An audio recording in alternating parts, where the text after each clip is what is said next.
바람난 사연 지금 시작합니다. 세상에 저렇게 우아하고 고급스러운 60대가 앞집으로 이사를 오다니. 게다가 나에게 관심이 있을 줄이야.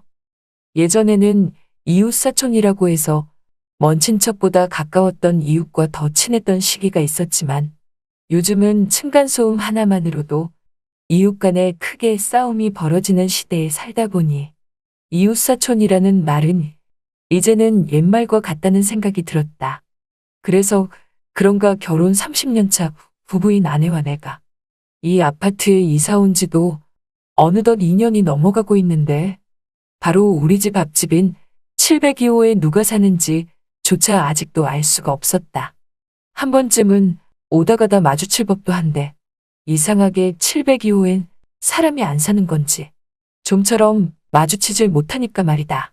그러던 어느 날 난 일을 끝낸 후 얼큰하게 취해서 집에 들어가려고 아파트 엘리베이터 앞에 섰는데 1층 엘리베이터 앞에서 60대 초반으로 보이는 어떤 아줌마가 먼저 와서 엘리베이터를 기다리며 서 있는 것이다. 그때가 시간이 아마 밤 11시쯤이었고 난 그 아줌마에게 인사를 하며 함께 엘리베이터에 올라서니 그 아줌마 또한 내게 나지막히 인사를 한다. 난 7층을 눌렀고 그 아줌마에게 몇 층 가시냐며 대신 층수를 눌러주려고 말을 거니 조심스레 자기도 7층에 간다고 하는 거다. 2년 동안 이 아파트 살면서 한 번도 보지 못했던 우리 집 앞집에 사는 이웃 주민을 오늘에서야 드디어 만나게 된 거다. 엘리베이터에 내려 그 아줌마는 702호로 들어갔고 나도 701호인 우리 집 안으로 들어갔다. 그날 밤 술에 취해 자면서 난 이상하게 자꾸만 아까 엘리베이터에서 만난 702호에서 사는 앞집 아줌마가 생각이 났다. 버젓이 아내와 함께 한 이불 덮고 자고 있는 이 순간에 이상하게 난 아까 만난 앞집 아줌마가 자꾸만 생각이 나는 것이다. 그러고 보니 아까 얼핏 봤을 때 주책맞게도 뭔지 모르게 끌리는 매력이 있었다. 그냥 평범한 아줌마이기 이전에 향기며 옷차림이며 말투며 모든 게 그냥 내가 좋아하는 스타일이었던 것 같다. 그래서 그런가 그날 자면서 자꾸만 그 아줌마가 생각이 났던 거다. 며칠 뒤 난 담배 한 대를 피우러 밤늦게 아파트 1층으로 내려갔는데 누군가 빨간 외제차를 끌고서 늦은 시간에 차에서 내리는 거다. 보니까 우리 집 앞에 사는 702호 그 아줌마다. 그런데 짐이 많은 건지 트렁크에서 큰 짐꾸러미를 꺼내며 혼자서 쩔쩔매길래 난 다급히 다가가 인사를 하며 저번에 잠깐 엘리베이터에서 보지 않았냐며 아는 척을 하니 그 아줌마가 잠시 무안한 듯한 느낌으로 내 인사를 받아준다. 난 서글서글하게 좀 더 다가가 무거우신 것 같은데 저도 담배 한 대 피고 들어가는 길이라 짐을 들어준다고 그러니 아니라면서 괜찮다고 하는 거다. 하지만 난 그 말을 깡그리 무시하듯 그 아줌마의 짐을 잽싸게 들어주었고 함께 엘리베이터를 타고서 7층으로 올라갔다.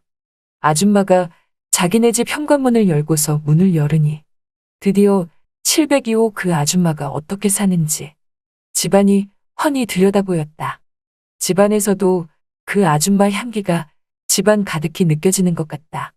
난 거실 앞에 짐을 놔두고 이만 가보겠다고 하니까 아줌마가 하는 말이 이왕 들어주시는 거 작은 방까지만 짐을 더 들어주실 수 있냐며 잠시 안으로 들어오라고 말을 하는 거다. 여러분이 지금 듣고 계신 채널은 바람난 사연 채널입니다. 그래서 난 그럼 물론이라며 신발을 벗고 그 짐을 아줌마가 안내한 작은 방까지 들어주게 되었는데 아줌마는 나에게 정말 고맙다고 하면서 갑자기 황당하게 눈물을 훌쩍이기 시작하는 거다. 난 놀라서 대체 왜 그러시냐고 물으니 아무것도 아니라면서 아줌마는 고개를 돌리며 다시 또 훌쩍이길래 난 다시 그 아줌마에게 뭐 때문에 그러시냐고 물으니 사실 남편이 얼마 전에 세상을 떠났다면서 집까지 비우고 오랜 기간 동안 남편 병간호에 매진했는데 돌아오는 건 끝내 남편의 죽음이었다면서 지금 내가 작은 방에 옮겨준 큰 짐이 남편이 그렇게 아끼던 마지막 유품이라는 거다.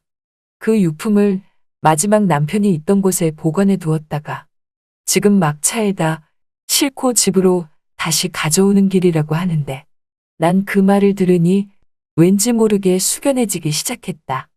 그리고 그 아줌마에게 힘내시라고 위로의 말을 해드렸다. 그러자 아줌마는 내게 고맙다면서 남편 병간호 하다 보니 바빠서 앞집에 누가 새로 이사 온지도 몰랐는데 이렇게 좋으신 분이 이사 오셨을 줄은 꿈에도 몰랐다고 한다.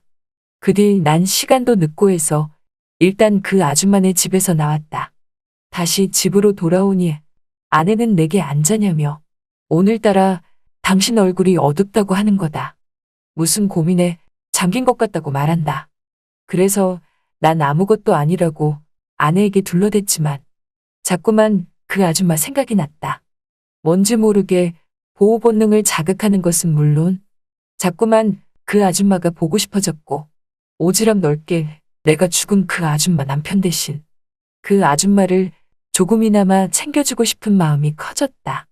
그러던 중 어느 날 난 여느 때처럼 자기 전 아파트 1층으로 내려가 담배 한 개비를 입에 물었는데 그때 다시 또 그 아줌마가 빨간 외제차를 끌고서 그 늦은 시간에 아파트 주차장에 도착한 것이다. 보니까 운전석에 웬 건장한 중년 남자가 운전을 하고 내리길래 난 그 사이 애인이라도 생긴 줄 알았는데 알고 보니 그 남자는 대리기사였다. 아줌마는 술에 취했는지 비틀비틀거렸고 난 그 아줌마에게 다가가 술 많이 취하신 것 같다고 아는 척을 하니 아줌마는 나를 보며 세상 반갑다는 듯이 앞집 아저씨를 여기서 또 본다며 그러지 않아도 지금 기분이 너무 좋아서 술 한 잔 더 하고 싶은데 괜찮으시면 술 한 잔 같이 할 수 있냐며 말을 하는 거다. 그래서 난 좋다고 말하자 아줌마는 그럼 자기네 집으로 가자고 한다. 그래서 난 일단 먼저 가 계시라며 10분 뒤 갈 테니 초인종 안 누르고 문을 한번 노크하면 그때 현관문 좀 열어달라고 말했다. 아줌마는 알았다면서 어서 빨리 오시라고 한다. 난 다시 집에 들어가 아내에게 잠깐 요 앞에서 친구 좀 만나고 온다고 말하니 아내는 나에게 갑자기 이 시간에 무슨 친구를 만나냐며 생뚱맞다는 듯 쳐다보길래 화천사는 친구가 서울에 볼 일 있어서 왔다가 내가 여기 사는 줄 알고 지금 뒤늦게 화천으로 가는 길에 들린 거라고 말하니 아내는 그러냐며 알았다고 먼저 찬다고 말한다. 그렇게 난 아내에게 거짓말을 하고 현관문을 연 후 엘리베이터를 타고서 내려가는 게 아닌 곧장 우리 집 앞 702호로 향했다. 노크 한 번을 하니 바로 문을 열어주자 난 그 집 안으로 들어갔다. 그러자 갑자기 그 아줌마가 나를 반기듯 오셨냐며 그러지 않아도 살해 한번 하고 싶었는데 저번에 힘겹게 짐도 옮겨주고 너무나 고마웠다고 말한다. 그러면서 누추하지만 자기가 술상 봐놨다면서 같이 술이나 한잔하자고 말하는가 싶더니 이내 그 아줌마는 갑자기 픽 하고 거실 바닥에 취해서 쓰러지는 거다. 난 당황스러워 일단 들쳐업고서 폈고 이제 그만 나가려고 하는 순간 아줌마는 완전히 취한 게 아니었다는 걸 알게 됐다. 아무튼 그리하여 그 일로 하여금 그 아줌마랑 더욱더 가까워졌고 우리는 남모르게 데이트까지 하게 되었다. 난 어느새 앞집 아줌마랑 바람이라도 피우게 된 것이다. 아내에게 담배 피우러 간다면서 앞집으로 향했고 아내에게 쓰레기 버리러 갔다 온다면서 앞집에 들어갔고 아내에게 잠깐 나갔다 온다면서 언제나처럼 앞집으로 들어갔다. 그렇게 난 앞집을 제 집 드나들듯이 자주 왔다 갔다 하게 됐고 그 아줌마랑 나는 더욱더 깊은 정이 쌓이고 말았다. 그러자 어느 날 아줌마가 내게 하는 말이 자기 이제는 이쯤에서 와이프에게 이혼한다고 말하면 안 되겠냐면서 자기도 나 좋아하고 나도 자기 좋아하는데 뒤늦게 만난 우리 함께 살면 안 되냐고 말을 한다. 그 말을 들으니 정말 아내에게 뭐라고 말을 해야 할지 막상 아내에게는 이혼하자고 말할 엄두가 나지 않았다. 그렇다고 이 아줌마에게도 절대 그럴 수 없다고 그렇게 말하기엔 이 아줌마를 잃게 될 것만 같았다. 난 알았다며 우선 시간을 달라고 말했고 그 사이 우리 둘은 더욱더 깊은 사이로 발전했다. 그러던 어느 날 여느 때처럼 아내에게 재활용 버리고 온다며 현관문을 열고 나가는 도중 바로 앞집으로 들어갔는데 페트병 하나 더 있다면서 이것도 버리고 오라며 뒤따라왔던 아내가 내가 앞집으로 들어간 걸 목격한 것이다. 그리고 앞집 문이 자동으로 잠길 틈도 없이 난 곧장 앞집 아줌마와 기다렸다는 듯 포옹을 했는데 뒤따라온 아내가 문이 잠기기도 전에 확 열고 들어와 그 장면을 보고서 기겁을 하는 거다. 그러면서 나보고 당신 지금 여기서 뭐 하는 거냐며 이 여잔 누구냐고 말을 한다. 그런데 이 아줌마가 나서지 말아야 하는데 그 순간 이 아줌마가 하는 말이 자기는 경철 씨 그쪽보다 더 사랑하고 잘해줄 수 있다며 아내에게 이혼해달라고 대뜸 말하는데 아내는 그 말을 듣고 기가 차서 아무 말도 못하고 그 뒤로 뛰쳐나와 우리 집 안으로 다시 들어갔다. 난 그런 아내를 따라 집으로 들어가 오해라고 말을 했는데 아내는 펑펑 울면서 오해는 무슨 오해냐며 어쩐지 요새 담배 피러 나갈 때도 재활용 버리러 나갈 때도 이상하게 오래 있다 온다 했다며 그리고 당신 요새 수상쩍을 정도로 밖에 자주 왔다 갔다 하더니 그게 다 저런 이유 때문이냐면서 언제 앞집 여자랑 저렇게 발전한 거냐며 나보고 참 그 나이에 제주도 좋다고 말을 한다. 그러면서 긴 말할 거 없이 나랑 더 이상 못 살 것 같다며 위자료나 잔뜩 준비하라고 엄포를 놓는데 난 앞뒤 안 가리고 일단 아내에게 무릎 꿇고 싹싹 빌었다. 정말 오해라며 저 여자가 날 꼬신 거라고 말하니 아내는 역시나 믿어주질 않는다. 그 뒤 난 아내를 생각해서 앞집 아줌마에게 더 이상 만나지 말자고 말을 하니 아줌마는 내게 고작 이러려고 자기랑 이랬던 거냐며 내 앞에서 펑펑 울기 시작하는 이 아줌마. 하지만 난 앞집 아줌마를 달래줄 수 없었다. 그렇게 갑작스레 이별을 했고 난 아내를 위해 이 집도 내놓고 그 뒤 새로운 아파트로 이사를 했다. 그리고 아내를 위해서 담배도 끊었다. 아내는 그런 내 모습을 보고 한 번은 봐주려고 그런 건지 조금은 마음이 나아진 것 같아 보인다.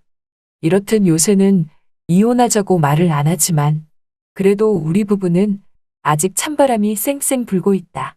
아직도 정신 못 차리고 주책맞게도 마음 같아서 납집 아줌마를 다시 만나고 싶지만 그러기엔 아내와 다시 돌이킬 수 없는 길을 걸을 것만 같다.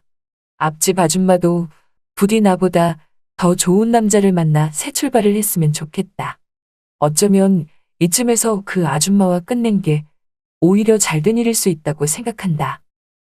그래도 조강지처인데 내 마누라를 버릴 수 없으니 말이다. 돌이켜보면 어찌됐든 그쯤에서 마무리된 게 잘된 것이라 여겨진다. 잘 들으셨나요?